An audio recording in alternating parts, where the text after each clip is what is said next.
Ang susunod na programa ay nagpapatuloy dahil sa ating mga partners and supporters ng Greg Durante Ministry.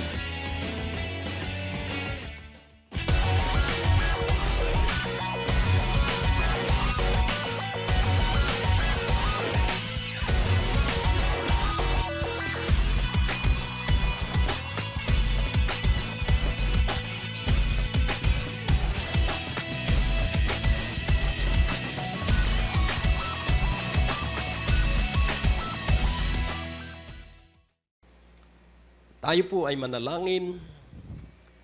O Diyos, kami ay laging bukas ang puso, isipan at tenga at mga mata sapagkat kami po ay laging naghihintay, nag-aabang, nagbabantay at laging nais naming makuha ang kabuuan ng bawat ginagawa mo sa araw-araw mong pagtupad sa iyong balak. Kaya pagpalain mo ang bawat isa at kami ay makiayon dun sa daloy ng iyong ginagawa. At matuto kami na magkaroon ng tapang at lakas ng loob na gawin ang nakita naming iyong ginagawa. At sundin ang boses mo na aming narinig sa iyong salita. Salamat at alam namin na kami ay labis na pinagpala dahil kay Jesus at sa kanyang pangalan kami ay dumalangin. Amen. Ang Diyos po ay napakabuti. Ang titulo po ng mensahe, God used the ordinary for extraordinary task. Ginagamit ng Diyos ang pangkaraniwan para sa di pangkaraniwang gawain. Kaya kailangang makita ng bawat isa ngayong sandaling ito na ang Diyos, kapag ikaw ay ginamit, ikaw ay hindi na pangkaraniwan. Kaya wag nating kalilimutan ito, kapag ikay ginamit ng Diyos, maraming di mo maiintindihan pero makakamit mo. At ang unang katotohanan, kailangang iyong trabahuhin ang iyong kaligtasan. You have to work for your own salvation. Naligtas po tayong minsan, subalit kailangang alagaan natin ipagpatuloy na maging buhay at maunlad yung kaligtasang iyon. Ang pangalawa po, ang pinili ng Diyos ay hindi ang mga kung sino-sinong mataas sa ibabaw ng lupa, kundi yung mga pangkaraniwan. At pangatlo, kapag natutunan mo yung malaking ginagawa ng Diyos, aasa ka sa malaking kanyang gagawin. At lalo mo siyang iibigin. Kaya napakahalaga na atin pong maunawa ang mabuti na ikaw ay hindi pangkaraniwan. You are a special people unto God. You are chosen by God. Hindi po tayo ang pumili sa Kanya, ang Diyos ang pumili sa atin. Kaya kailangan matuto po tayo na maniwala tayo araw-araw. Ang paniniwalaan mo araw-araw na iyong gagawin, araw-araw ang siyang titiyak ng iyong kaunlaran sa kinabukasan. Madalas po tayo ay nag-iisip sa nakaraan. At madalas din po tayo ay nag-iisip sa ating kinabukasan. Kaya kung pakikinggan mo ang pag-uusap ng pangkaraniwang tao, siya ay nagpupunyagi para magkaroon ng magandang kinabukasan. Pero napipigilan yung kaniyang hangarin at layunin dahil hindi niya maiwasang maisipan yung mga nakaraan. At sa dahilan na laging naaalaala niya yung nakaraan, lumampas na maghapon na wala siyang naumpisahan. Ano po ba ang pag-iisip ng tao sa nakaraan? Laging tandaan mo, pag nag-isip ka sa nakaraan, ang maalaala mo lagi ay ang mga taong hindi mo mapatawad. So ang linilikha ng nakaraang alaala ay sinisisi mo ang iyong sarili. So nagkakaroon ng guilt at nagkakaroon ng regret. At sa gayon, dahil nga hindi mapatawad ang sarili, nawawala na rin ang pagtitiwala sa iba. Mistrust. And then, dahil sa pag-alaala sa nakaraan, siya ay hindi mapalagay at hindi mapayapa. Dahil laging inaalaala yung dapat niyang ginawa na hindi niya nagawa. At doon naman sa pag-iisip tungkol sa kinabukasan, ang idinudulot po nito ay takot sa lahat ng bagay. Dahil ang pag-iisip sa hinaharap ay ang lilikhain ay uneasiness. Dahil gusto ng tao na apurahin na mangyari na yung kanyang kinabukasan. Kaya nawawalan siya ng proteksyon, nawawalan siya ng guidance dahil ang kanyang iniisip niya ay magawa niya yung kanyang pinangarap. At dahil ang Diyos ang may control ng lahat, dahil siya ang makapangyarihan sa lahat, nasa Kanya ang lahat ng karunungan, at siya ay nasa lahat ng dako at gusto ng Diyos na lagi siyang kasali sa ating buhay. God desires to be always involved in the minutest detail of our existence. Kahit po sa napakaliit na bagay, gusto ng Diyos na siya'y kasali. Kaya pag iniwan natin ang Diyos at tayo ay nagpatuloy sa ating sarili, hahayaan tayo ng Diyos. At titiyakin ng Diyos na tayo ay mahihirapan. Hindi siya ang gagawa ng paghihirap, kundi ang taong hindi pinahalagahan ng Diyos. At bakit ang taong mahihirapan? Dahil lahat ng bagay ay sang-ayon sa oras na itinakda ng Diyos. That all things will be beautiful in its time. That all things work together for good. Kabiguan man o tagumpay, lahat po yan ay sa kabutihang binalak ng Diyos. Kaya kung hindi rin lamang natin maintindihan ang ating suliranin, ang suliranin po ay tumutukoy lamang sa panahon. Tanggapin mo kung ano ka ngayon at malulutas mo yung suliranin. Ang suliranin po ay tumutukoy sa ibig natin, na hindi naman pwedeng mangyari dahil hindi pa takdang oras. Pero sa paghihintay doon sa takdang oras, meron tayong dapat ginagawa. Kaya, kilalanin mong mabuti ang iyong sarili at ang iyong relasyon sa Diyos. Nais kong inyong maunawaan na ikaw ay kailangang lumimot sa nakaraan. Paano yun? Patawarin mo ang iyong sarili. Patawarin mo ang mga tao, lahat ng taong naging sanhi ng iyong kabiguan, naging sanhi ng iyong pagkalugi, naging sanhi ng iyong kalungkutan.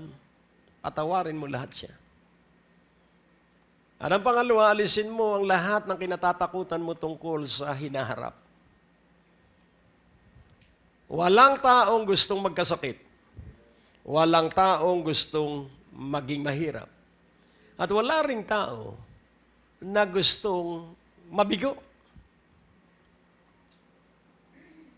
Kung ito ay nilalayo ng tao, ay lalo na ang Diyos. Di niya ibig na ikaw at ako'y mabigo, di niya ibig na ikaw at ako ay matalo, at di niya ibig na ikaw at ako'y magkasakit. Nalulungkot ang Diyos kapag tayo nabigo. Nalulungkot ang Diyos kapag tayo nagkasakit. Nalulungkot ang Diyos kapag tayo ay hindi masaya. Kung tayo nga ang taong magulang, tayo nalulungkot pag hindi maligaya ang ating mga anak.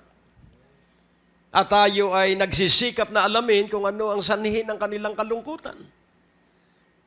Kung yung ugaling yon na ugali din ng Diyos ay nasa atin, lalong nalulungkot ang Diyos kapag hindi tayo maligaya.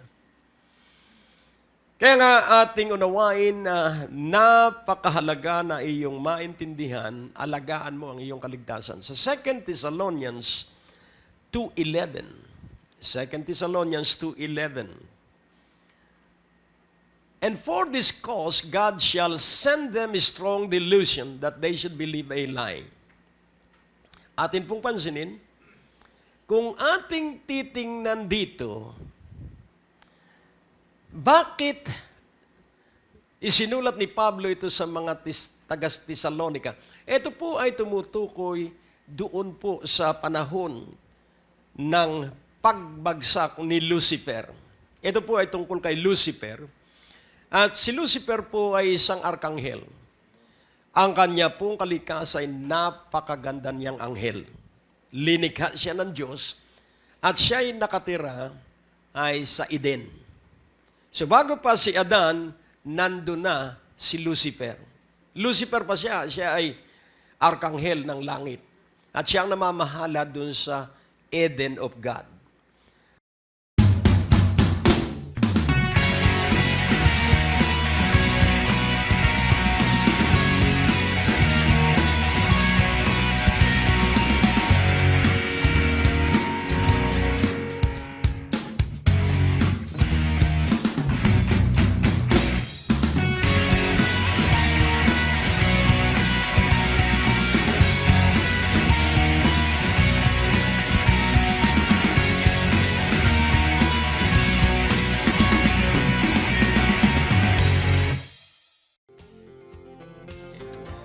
Malugod po namin kayong inanyayahan sa ating Friday Night Revival Meeting sa darating na February 6, February 13, February 20, at February 27 at maranasan po ninyo ang himala, biyaya at kapangyarihan ng ating Panginoon. Sa ganap na alas 6:30 ng gabi sa 2nd floor, Medicor Building, Ortigas Avenue, Green Hills, San Juan. Yun pong ating binasa sa Genesis 1, ito po ay Adam's Eden. Pero nung unang panahon, kaya nga ang sabi ni Lucifer, I will ascend to heaven. So, ibig sabihin, wala siya sa langit sapagkat siya namamahala ay sa Eden of God or God's Eden. So ngayon, dahil siya ay kahanga-hanga ang kanyang pagkalikha ng Diyos, nakalimutan niya na siya'y likha. Hinangaan niya yung kanyang kagandahan, sapagkat ang kanyang kasuotan ay mga mamahaling hiyas ang ayon sa aklat ni Ezekiel. At nagkakala siya na pwede niyang higtan ang Diyos. Hindi basta pantayan, kundi higtan ang Diyos. So nagkaroon po siya ng strong delusion. And for this cause, God shall send them a strong delusion that they should believe a lie. Ano po ang ibig sabihin? Ang Diyos ba ang gumagawa ng ipagkakasala ng tao? Hindi po.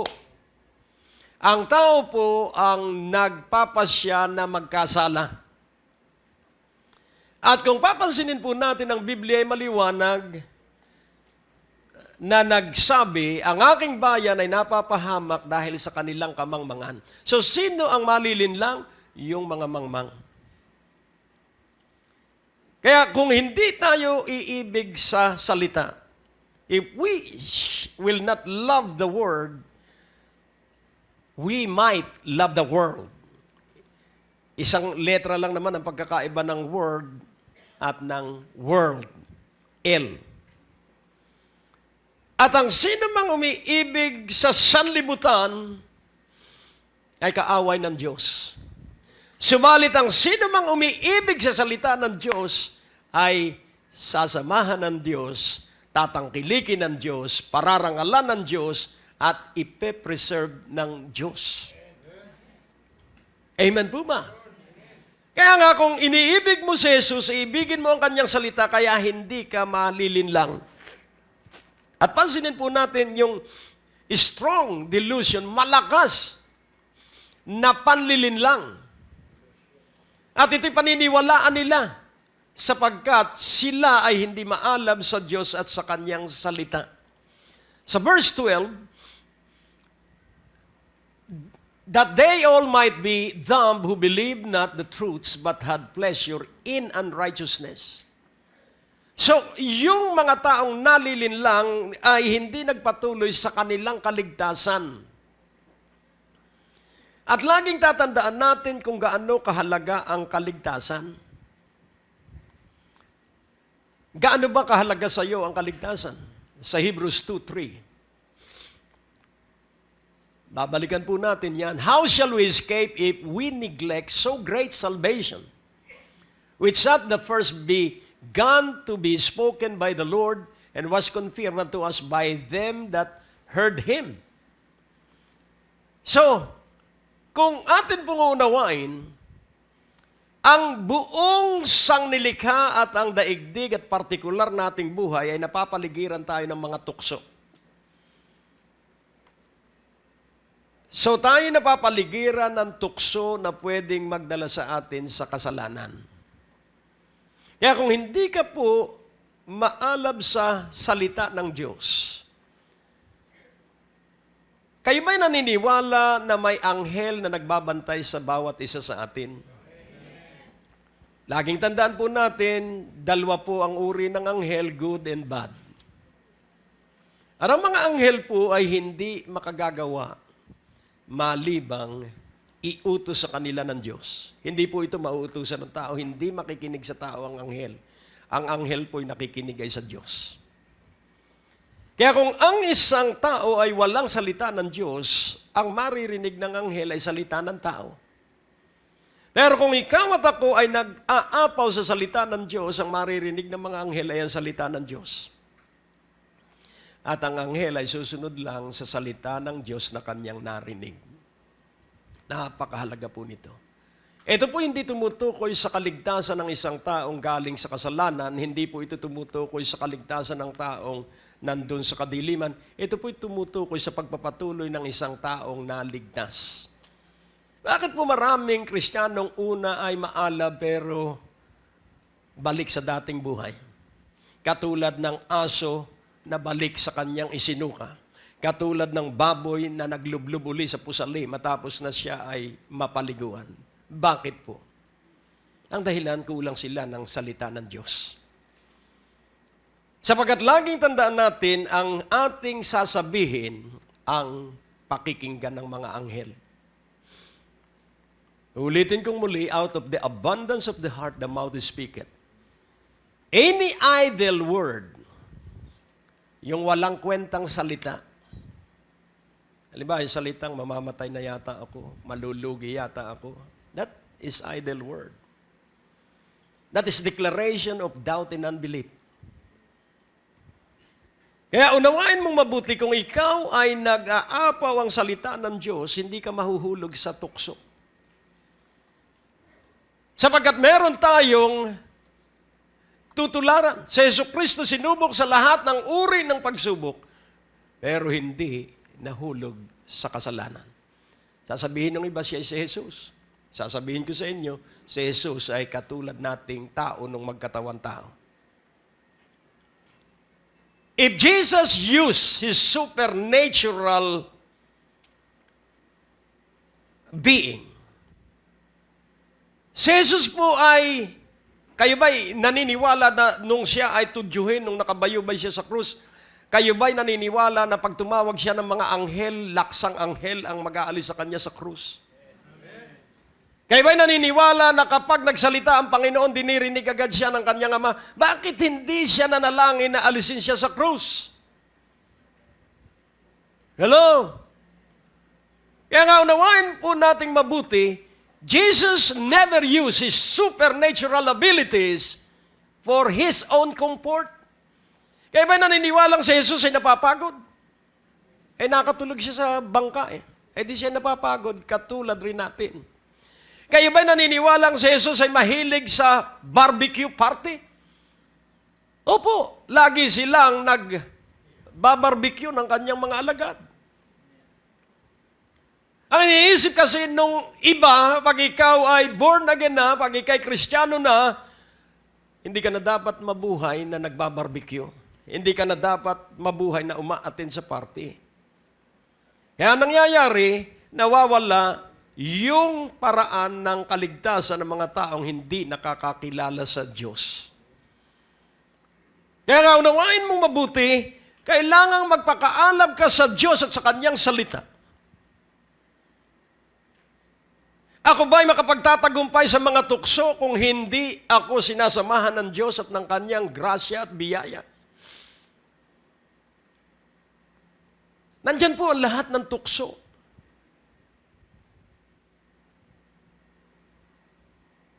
At nakapagpapatuloy akong magtagumpay sapagkat lagi akong, tandaan mo po, sa umaga pa lang, kailangan marinig na ang boses mo sa langit. In the morning, let your voice be heard in heaven. Cry aloud to God. Sa lakas po natin, wala po tayong magagawa. Sa puwersa ng kadiliman sapagkat yan po'y laganap sa buong daigdig.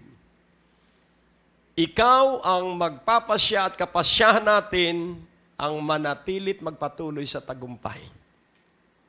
Tayo lang po ang may desisyon. Hindi tayo pakikialaman ng Diyos. Ang mga anghel, walang sariling desisyon. Ang mga tao, may sariling desisyon dahil linagyan tayo ng sariling desisyon. Kaya pag sinabi ng tao, kasi tinukso ako, hindi. Matagal na yung pita ng laman na hindi inalis sa sistema ng kanyang paniniwala.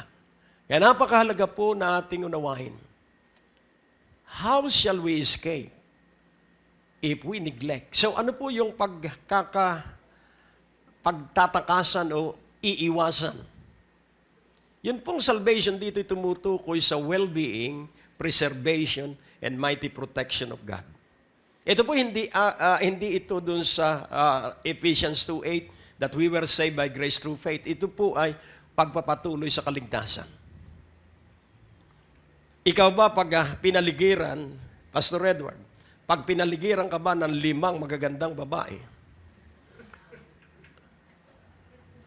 ito ang sasabihin ko sa iyo, si Ed Cole na nagtuturo about manhood, maximize manhood. Pagkatapos niyang magturo sa PICC, ito true story po nasa kanyang libro, yung libro niya, Courage. Sumakay siya sa elevator at ang sabi ng 2 babae, you can pay 1 for 2. You will have a good night. Katuturo lang niya on how to protect manhood. How shall we escape? Dahil ang kasiraan po ay nagaganap kapag ang tao ay nahulog sa tukso. Ang tukso ay hindi pakasalanan hanggat hindi ginagawa. At ang kanyang ginawa agad, tumawag siya sa kanyang asawa at sinabi niya, na idalangin mo ako dahil ako'y tinukso ng 2 prostitutes. At nawala yung lust dahil may apekto po yan.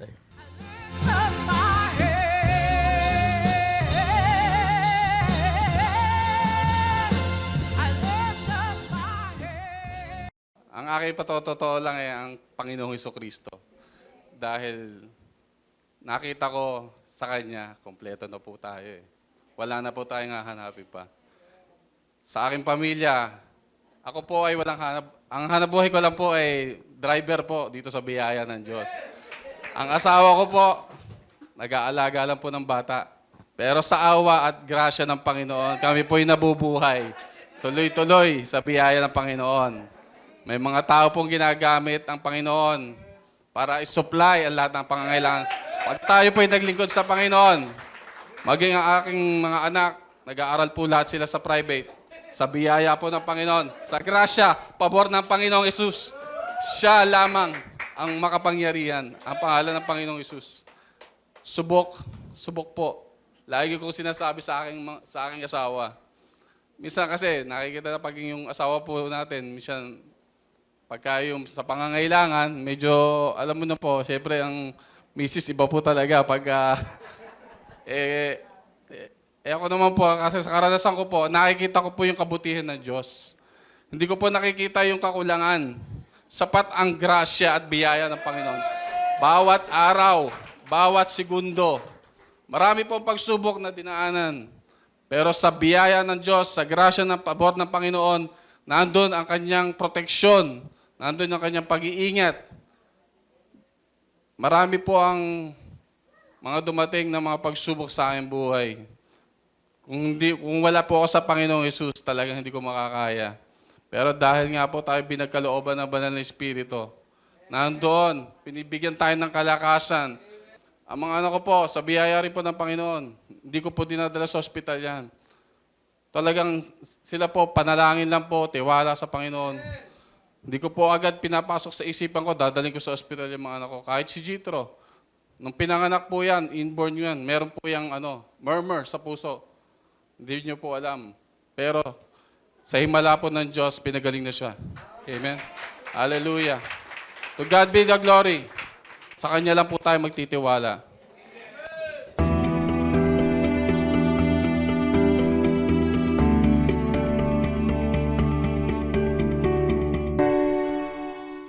Maaari kayong sumulat sa P.O. Box 4135, Manila, Philippines.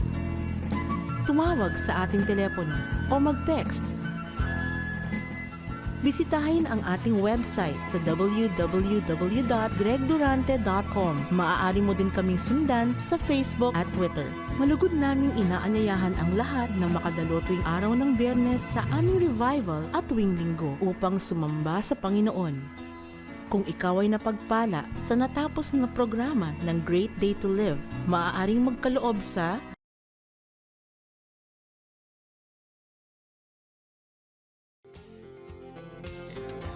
Malugod po namin kayong inaanyayahan sa ating Friday Night Revival Meeting sa darating na February 6, February 13, February 20, at February 27 at maranasan po ninyo ang himala, biyaya at kapangyarihan ng ating Panginoon.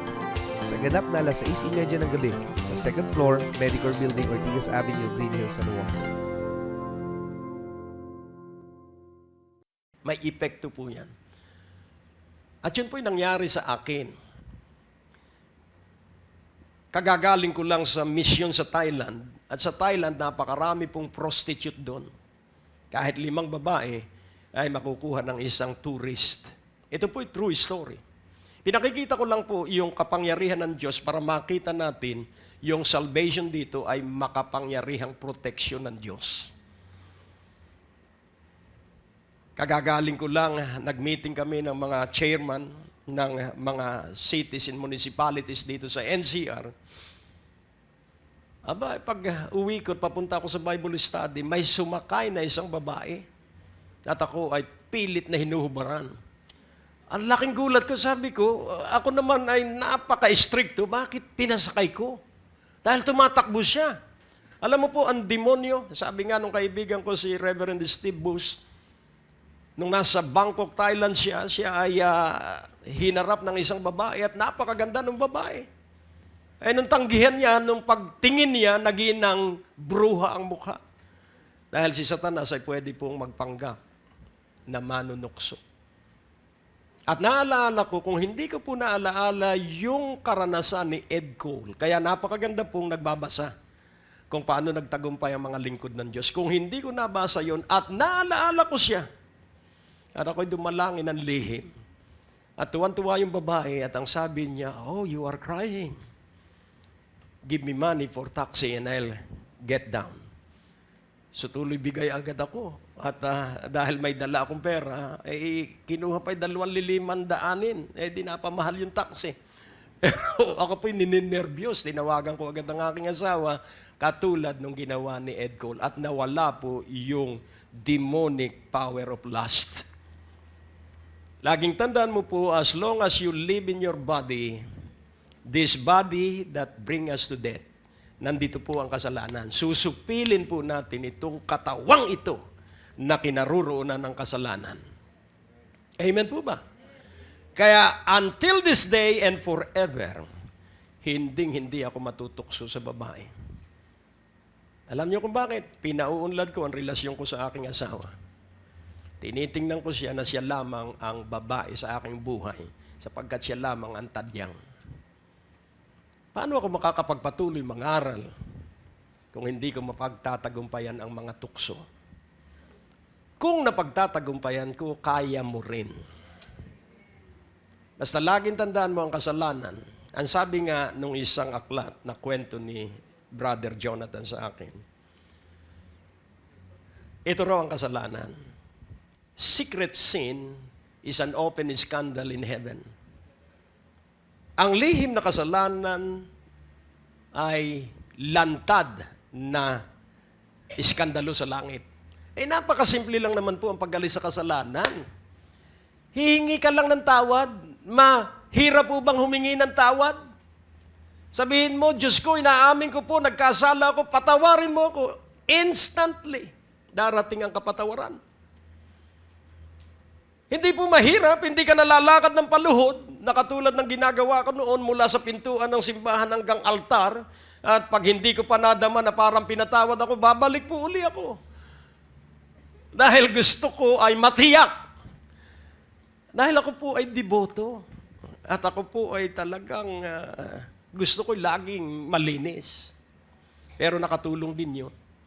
Dahil doon sa panahon ng aking kamangmangan, napanatili ko ang aking malinis na pagkalalaki. Kaya nais kong ipaunawa, how shall we escape if we neglect so great salvation? Dahil sabi nga ni Jimmy Swaggart, 3 bagay ang aalagaan mo, mga ngaral. 3 W's and 3 F. Fame, fortune, and female. And then 3 W. Ano po yun? Wealth, worship, and women. So, dyan daw po bumabagsak ang mga mangangaral. One time, ang isang mangangaral na papunta sa isang bansa, nakatabi niya sa business class yung isang lalaki na nagpe-pray. Taimtim. At ang sabi niya, oh, I'm so blessed that my sitting companion is a Christian. Tiningnan siyang pairap. I'm not a Christian. I'm a Satanist. And I'm praying for all American preachers to fail and to be destroyed. And some of them were destroyed. So kung hindi ka nananalangin, paano na ang mga pastor? Paano na ang mga ngaral? Paano ka na? Yeah, how shall we escape if we neglect so great salvation, which at the first began to be spoken by the Lord? So again, itong salvation na ito ay tumutukoy doon sa preservation ng Diyos. Ito ay tumutukoy doon sa pagkilos ng Diyos, sa pag-aalaga ng Diyos sa iyo at sa akin. At ang sabi sa verse 4, God also bearing them witness both with signs and wonders and with diverse miracles and gifts of the Holy Ghost according to His own will. So pansinin po natin, nakaranas na sila ng mga himala, nasaksihan na nila ang mga palatandaan at kababalaghan, and yet, sila po ay nahulog pa rin sa kasalanan. Kaya nais kong ipaunawa sa bawat isa sa atin na kailangan lumakad tayo na puspos lagi ng Espiritu. Para mapagtagumpayan natin, ang unang kaaway natin ay ang ating sarili. It is our personal ego and self that is our first enemy. Tatanungin ko kayo, kailan ninyo iniwan ang inyong katawan? Maliban na lang kung ang isang tao ay manananggal. Kaya hindi po totoo yun, kwentuhan, pero wala namang nakakita. At kung may makakita man, ay iyong sabihin sa kanya sa pangalan ni Jesus, wala kang kapangyarihan at malusaw ang kapangyarihan yan. At yun po isusunod. Kaya nga, nais kong inyong maunawa ang mabuti. Ibalik natin sa 1 Thessalonians 2:11 para hindi ka malinlang at hindi ka madaya at makapamuhay ka na malinis sa harapan ng Diyos. So sa 2 Thessalonians 2:11, and for this cause, at sa kadahilan ng ito, God shall send them a strong delusion that they should believe a lie, verse 12, that they all might be dumb who believe not the truths, but had pleasure in unrighteousness. So, para hindi po tayo mapasumpa at makaiwas tayo sa pagkasumpa, believe the truths. Maniwala ka at sumampalataya ka sa katotohanan para hindi mo ikasiya ay ano po yung pleasure in unrighteousness. Yung ikinasisiya niya yung mga lisya at likong gawa. Sa verse 13, but we are bound to give thanks always to God for you, brethren, beloved of the Lord, because God hath from the beginning chosen you to salvation through sanctification of the Spirit and belief of the truths. So ano po ang sinasabi dito? Na ako'y natutuwa sa inyo mga kapatid. At ako ay laging nagpapasalamat sa Diyos dahil sa inyo, ako rin. Ako'y nagpapasalamat sa Diyos sapagkat kayo nagpapatuloy sa kaligtasan ng Diyos. Hello. Dahil ikaw ay pinakamamahal, you are beloved of the Lord. So ikaw ay pinakamamahal, ikaw ay pinakaiibig ng Diyos. At mula pa sa panimula, hindi pa tayo born again, hindi pa tayo Kristiyano, iniibig na tayo ng Diyos. Hinirang na tayo ng Diyos para sa kaligtasan. At pansinin po natin yung ating kaligtasan through sanctification of the Spirit. Kaya kailangan buong sambahayan mo ay kasama mo. Kung gusto mo ng malaking himala at pagpapala, kailangan kasama mo ang kaapu-apuhan mo sa paglilingkod sa Diyos katulad ko. Hello? God had from the beginning chosen you to salvation through. Hinirang ka patungo sa kaligtasan sa pamamagitan ng kabanalan. Sanctification is to consecrate, to separate. So, we are separated from the world. We are in the world, but we are not of the world. Tayo ay nasa sanlibutan, pero hindi tayo namumuhay katulad ng taga-sanlibutan. Hallelujah. We have the power. And we are using the power, and most are not using the power. Kung gagamitin lamang natin ang kapangyarihan ng Diyos na ibinigay at isinangla sa atin, alam mo, lagi ka pong magtatagumpay. So first, sanctification of the Spirit. So sino po ang nagpapabanal sa atin? Hindi po tayo, ang banal na Espiritu. At ang katumbas at kakambal nito ay ang ating paniniwala sa katotohanan. Hindi po kayo babalik sa pagsamba, sa gawain, sa lugar na ito kung hindi ka naniniwala sa katotohanan. So sanctification of the Holy Spirit and then belief of the truths. That is your personal decision.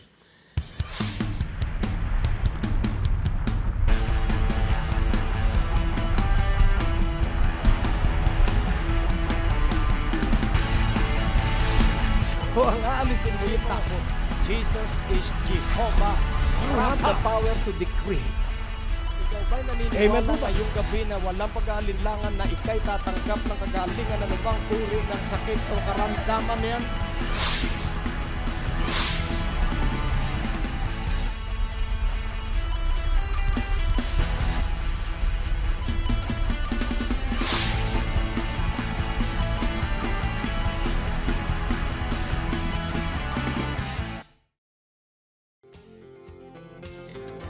Malugod po namin kayong inaanyayahan sa ating Friday Night Revival Meeting sa darating na February 6, February 13, February 20, at February 27 at maranasan po ninyo ang himala, biyaya at kapangyarihan ng ating Panginoon. Sa ganap na alas 6:30 ng gabi sa 2nd floor, Medicor Building, Ortigas Avenue, Green Hills, San Juan.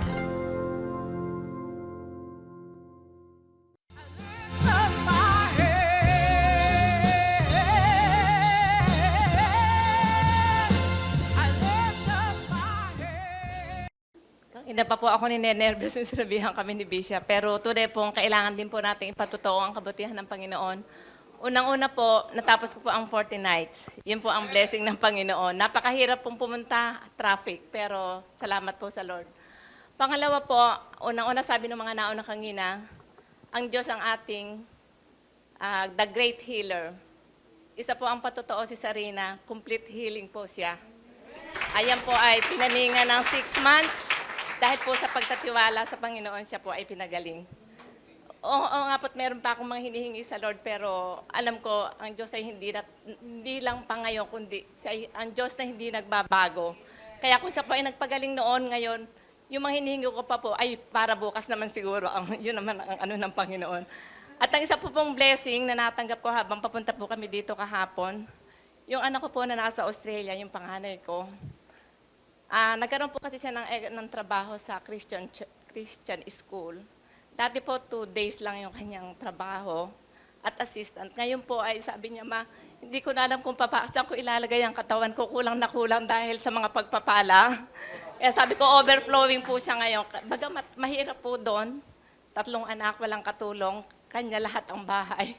Pero ganun pa man po, ang Diyos, ang panalangin ko nga, Lord, hindi ko po kayang tulungan ng anak ko, pero ikaw po, basta kaya mo po siyang tulungan, kaya pinagkakatiwala ko po siya. Kaya ngayon po, ang pagpapala po ng Panginoon ay nare-receive na po nila. Kaya napakabuti po talaga ng Panginoon, magpatuloy lang po tayo. At ang isa pa pong nakakatuwa, yung 2 ko pong apo, nagsaserve na rin po sila sa Panginoon. Isang nagki-keyboard, 10 years old, at isang nagsosolo sa kids band, na choir. Nagsosolo naman po siya. Kaya talaga pong napakabuti po ng ating Panginoon.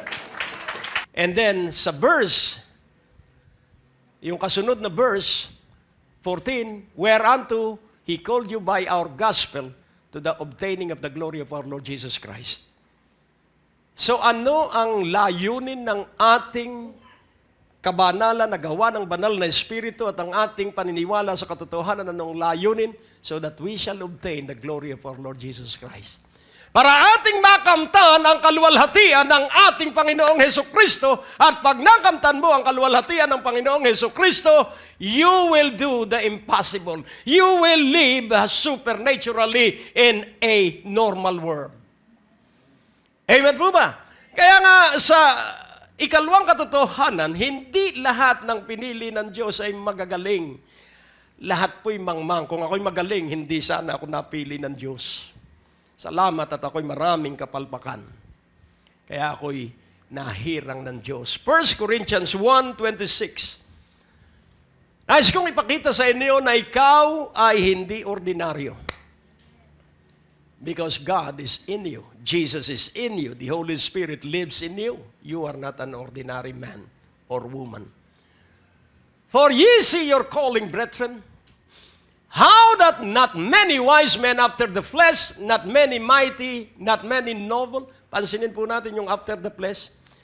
Sa kanyang pagkatao, hindi marami ang matatalino na tinawag ng Diyos, hindi marami ang malalakas na tinawag ng Diyos, hindi marami ang may maharlikang pagkatao. Nagkwento si Brother Jonathan kanina doon sa isang aklat na nabasa niya tungkol sa isang kwento. At doon sa kwento ay, ang lugar ay sa langit. May isang mahirap at may isang mayaman. So yung mahirap, doon dumating sa pearly gates, sinalubong ng ilang anghel. At sabi ng anghel, halika at dadalhin ka namin sa iyong mansyon. At tuwan-tuwa yung mahirap at binigyan lamang siya ng simpleng damit. At pagpasok niya sa kanyang mansyon,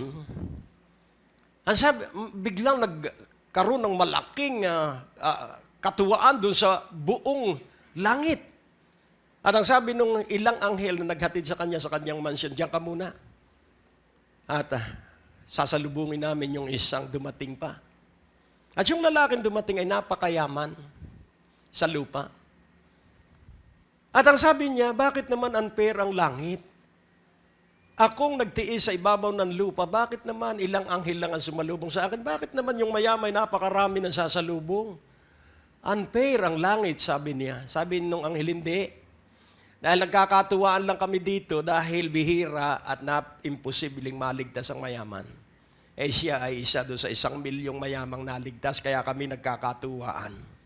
At ang sabi niya, fair nga pala ang langit. And nais ko pong ipaunawa, ang mayayama idalangin mo dahil mahirap silang maligtas. Sang-ayon po sa Biblia, hindi sa aking salita. Bakit po? Dahil ang Diyos nila ay ang kanilang kakayahan, ang kanilang yaman.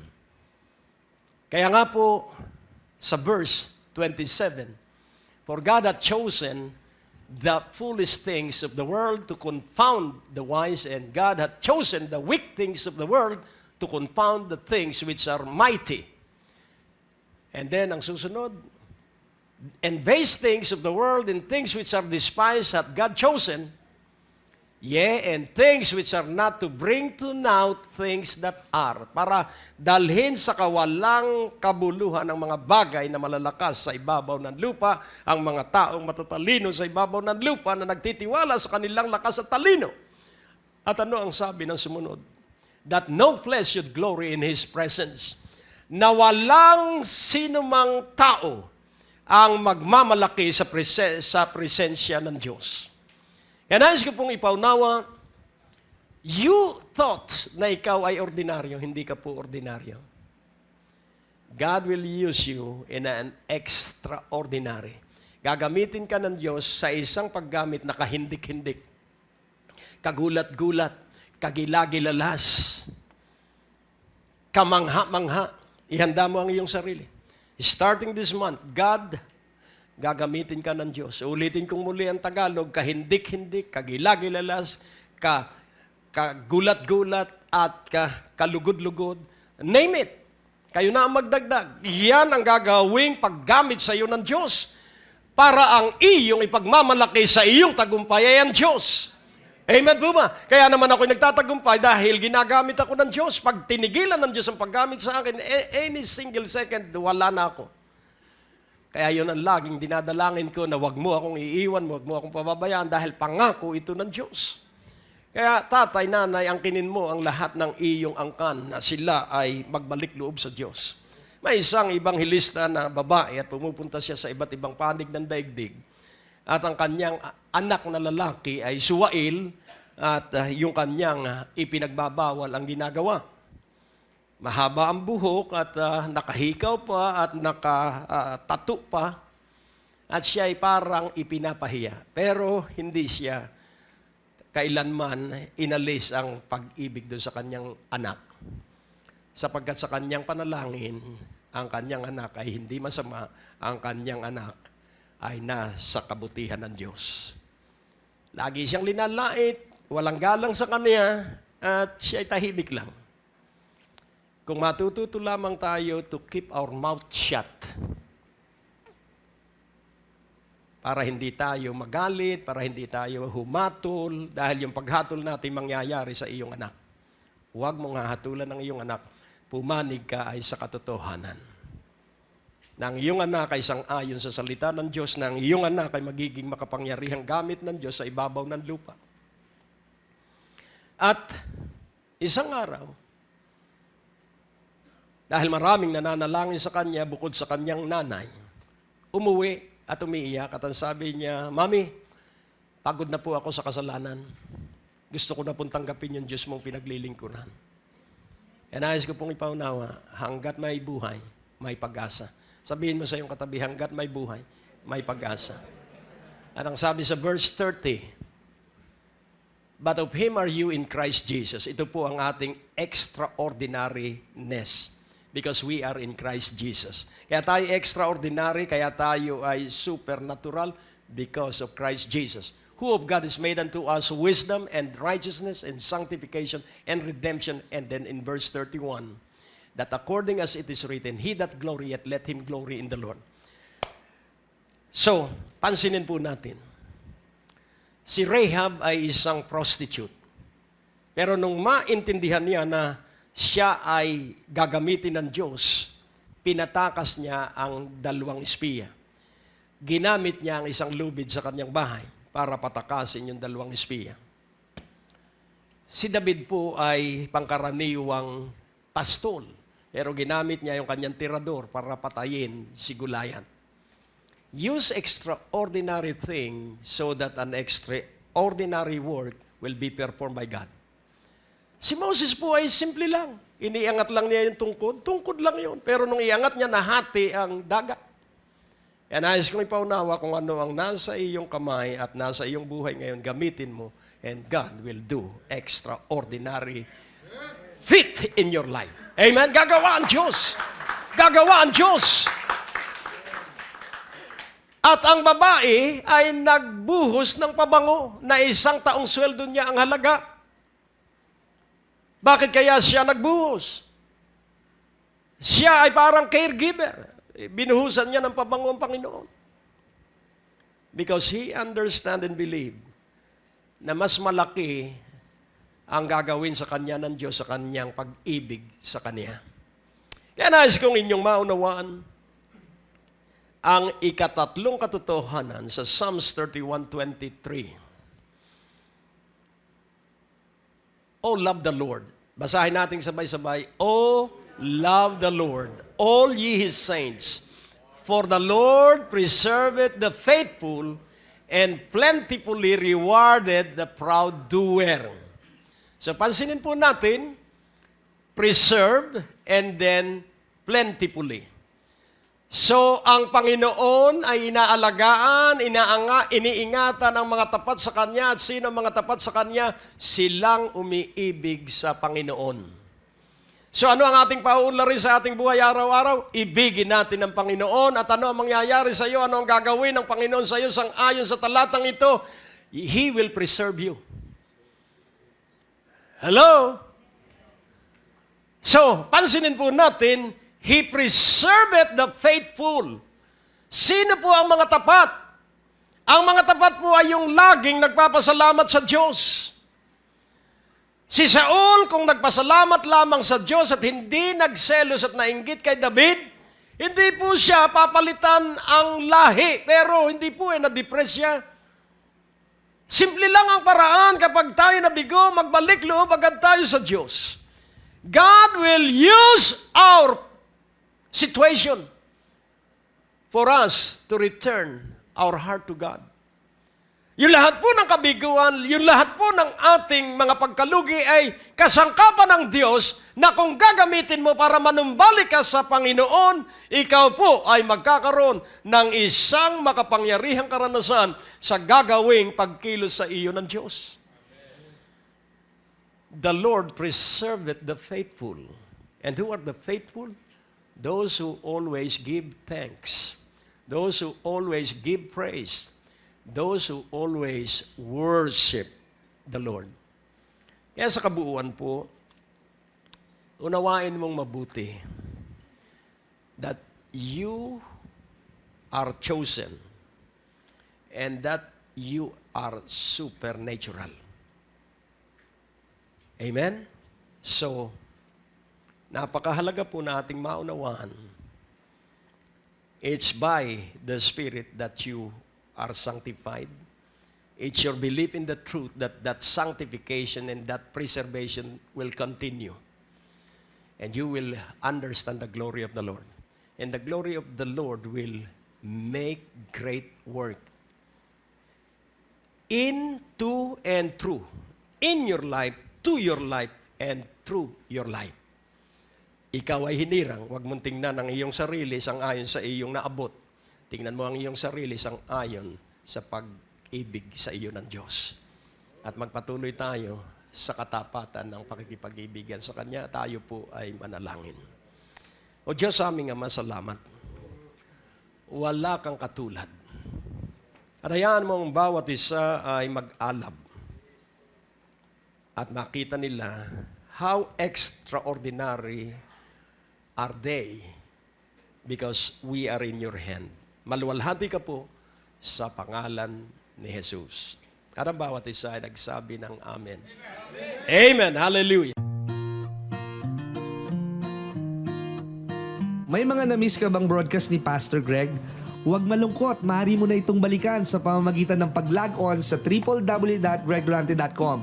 Doon sa ating website, i-click lamang ang mga video preachings na nais mong mapakinggan, English o Tagalog o anumang mga title na nais mong panoorin at 24 hours, 7 days a week, mapapakinggan at mapapanood mo si Pastor Greg. Naniniwala kami na sa pakikinig ng salita ng Diyos, nandoon ang paglago at pag-unlad ng inyong mga buhay at mararanasan ninyo ang biyaya ng ating Panginoon. Ang natapos na palatuntunan ay nagpapatuloy dahil sa inyong mga pinansyal na kaloob na ibinibigay sa Greg Durante Ministries. Para po sa pagpapatuloy ng programang ito, kailangan po namin ng inyong panalangin at pinansyal na suporta. Sa bawat kaloob ng inyong ipapadala, anuman ang halaga, bibigyan po namin kayo ng anointing oil bilang pasasalamat sa inyong pagtulong at pagsuporta sa Greg Durante Ministries.